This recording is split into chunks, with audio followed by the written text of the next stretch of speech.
그리고 어디로 오냐면은 삼위태백이라고 했습니다. 이 삼위태백을 우리 학계에서는요, 삼위산 이런 식으로 삼위태백산 이런 식으로도 하고 하나로 합쳐서 하는 경향들이 있거나 아니면 아예 이걸 무시를 합니다. 해석 자체를. 그런데 이거는 뭐냐면 삼위산과 태백산이죠. 그래서 삼위산과 태백산 두 곳을 보시더니 가히 홍익인간 할 만하다라고 하는 겁니다.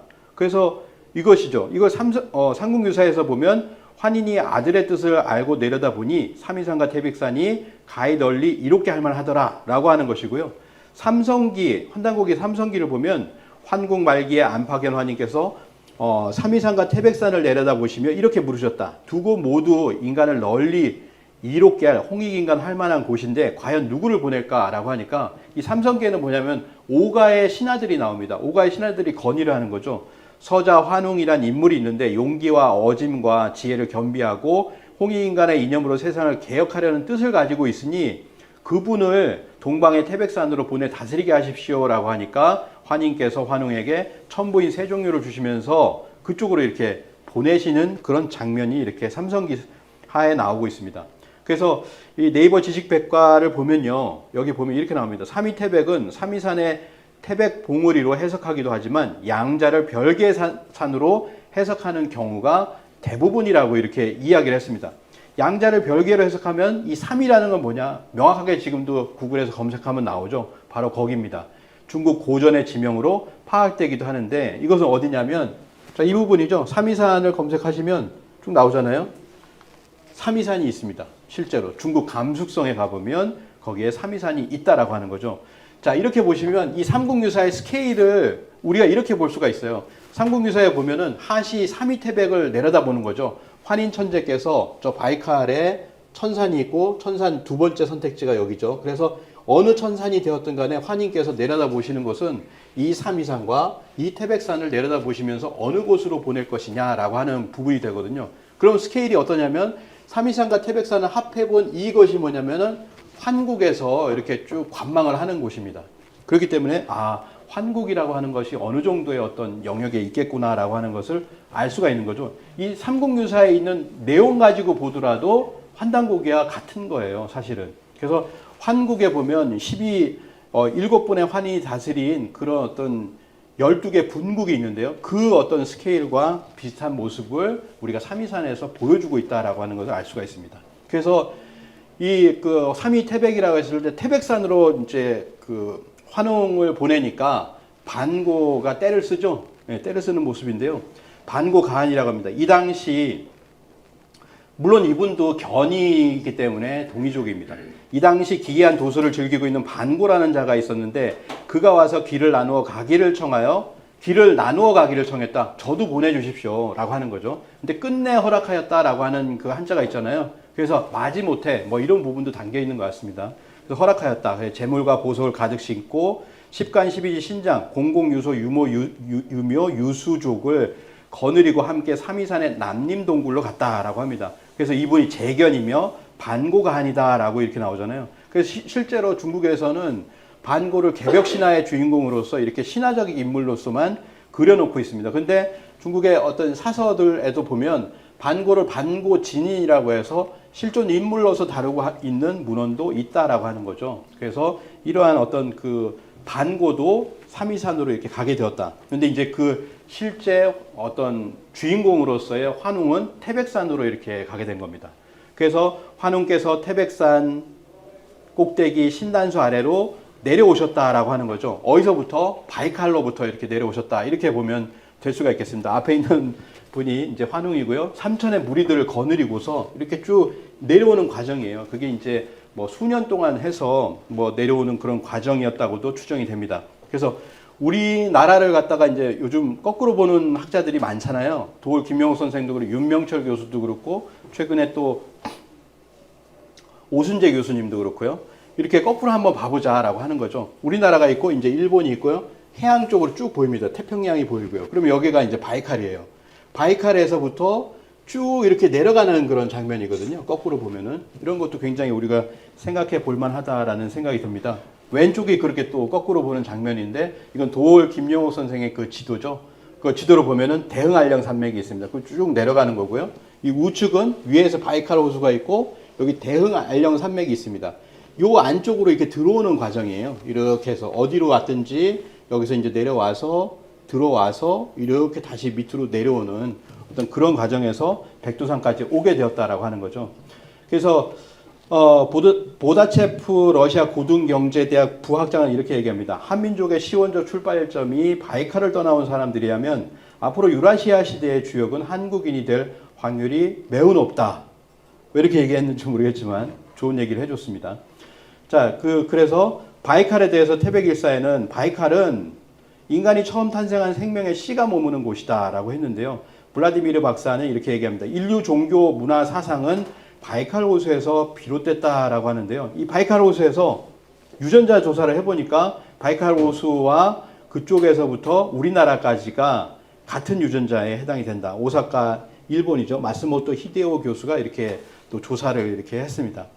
신채호 선생이 이렇게 얘기했죠. 천국을 환국이라고 한 것은 광명에서 그 뜻을 취한 것인데 광명의 본원지를 찾아서 광명의 본원지 그게 이제 지금의 어떤 한반도와 만주 땅 이쪽이죠. 광명의 본원지를 찾아서 동방으로 나와서 불암산을 바라보고 이제 백두산으로 해석을 합니다. 불암산을 바라보고 명월이 출입하는 곳, 곧 광명의 신이 쉬고 잠자는 곳으로 알고 그 부근의 토지를 조선이라 불렀다라고 해서 그쪽으로 내려오는 과정을 이렇게 광명을 찾아서 내려온 것이다. 이렇게 이야기를 하고 있습니다. 이러한 어떤 태백산, 백두산 신앙이라고 할까요? 백산 신앙이 이제 일본까지도 가게 되는데요. 일본 큐슈에 보면 큐슈 있죠. 맨 끝에 큐슈가 있잖아요. 큐슈의 북부 지역을 보면 후쿠오카 현에 있는데요. 거기에 영원산이라고 있습니다. 영원산. 그 영원산에 보면은 이런 어떤 그 신사가 있는 거예요. 환웅 단군을 모시는 그런 어떤 신사가 있습니다. 그래서 히코산 신궁에서 모시고 있는 환웅상은 한국에서 건너온 것이다라고 하죠. 그래서 여기서 보면 실제로 후지야마 환웅이다.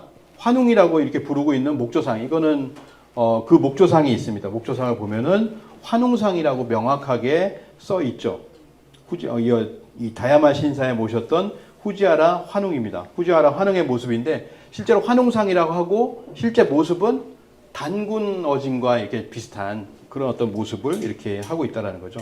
그래서 정리를 이렇게 해보면 우리가 지금 이제 태백산이라고 합니다. 백두산을 태백산이라고 하는데요.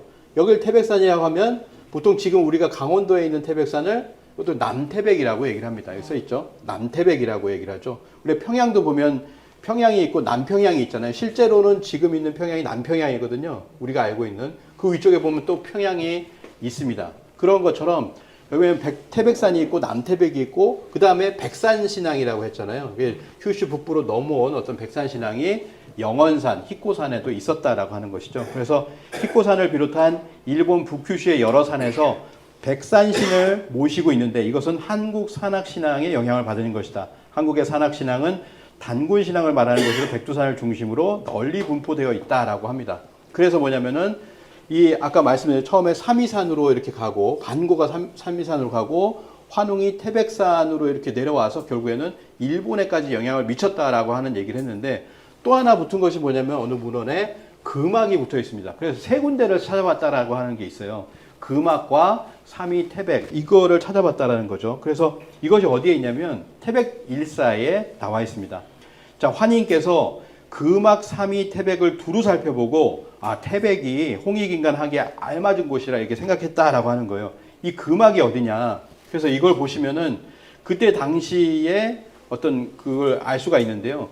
금악산은 알타이산이라고 합니다. 이 부분에 왼쪽 가장 서쪽에 있죠. 그래서 그러면 우리가 이제 뭐 삼위산은 반고가 갔다, 태백산은 환웅천왕이 오셨다라고 하는 것을 알 수가 있는데 그럼 금악산으로 누굴 보내느냐, 누가 갔느냐라고 하는 부분이 있죠. 알타이산 또는 골드 마운틴이라고 이렇게 얘기하는데요.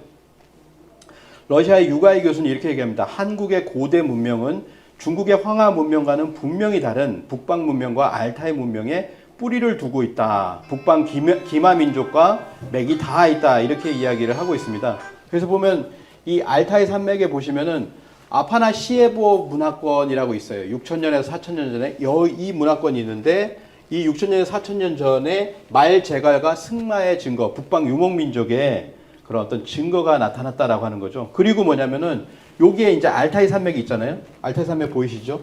알타이 산맥이 있고 알타이 공화국이 있습니다. 그리고 여기 왼쪽에 보면 카자흐스탄이 있고요. 몽골 지나서 우리나라가 있죠. 그래서 카자흐스탄 문화공보장관을 누가 만났냐면 이병화 주 카자흐스탄 대사가 만났어요. 그랬더니 그 문화공보장관이 뭐라고 얘기했냐면 귀하는 단순히 카자흐스탄에 온 것이 아니고 알타이 지역에 살던 조상에서 나온 형제들의 땅에서 온 것입니다. 이들의 인식은 뭐냐면 당신들도 알타이에서 오지 않았느냐 이렇게 인식을 하는 거예요. 그러면서 이제 당시 서쪽으로 이동한 사람들은 카자흐인이 되고 동쪽으로 이동한 사람은 한국인이라고 불리게 됐다.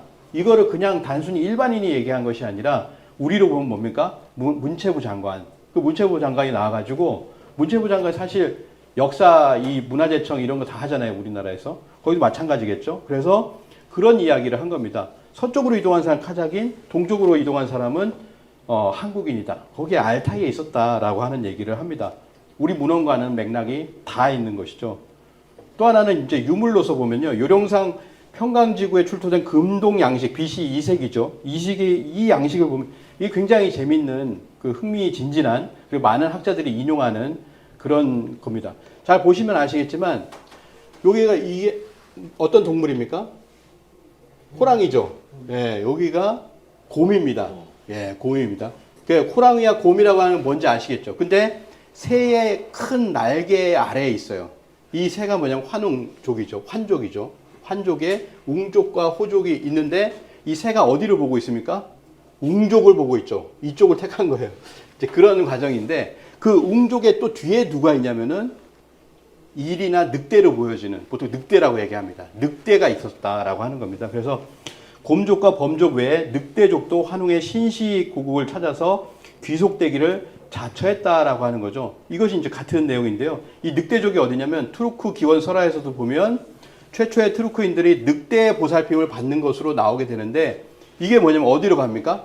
로마의 신화라고 합니다. 로마에 보면 어떻게 로물루스와 레무스라고 하는 두 아이가 젖을 빨고 있잖아요. 늑대의 젖을 빨고 있는 이게 나오는데 이거 로마 신화인데? 근데 그 로마 신화가 아니라 돌고래 신화죠. 바로 북방 유목민족의 신화가 이렇게 들어갔다. 그러면은 이것을 통해서 알 수 있는 것은 로마를 장악했던 것이 누구냐라고 하는 거죠. 그래서 그런 부분을 보면 우리가 알타이에서 서방으로 간 이 유목민족의 이동 경로가 여기 보시면 여기가 로마잖아요. 그러니까 이 이동 경로에서 화살표가 조금 더 간 거죠. 그래서 6천에서 4천년 전에 쿠르간 대형 고분, 우리 신라에서 나오는 그런 어떤 고분 있지 않습니까? 대형 고분 문화를 가진 유목민들이 대거 유럽으로 이렇게 또 들어갔다라고 하는 겁니다. 이러한 것들이 어떤 그 단순히 이게 똑같다 이런 것이 아니라 우리가 혈연적 어떤 친연성을 느낄 수 있다라고 하는 것을 알 수가 있겠습니다.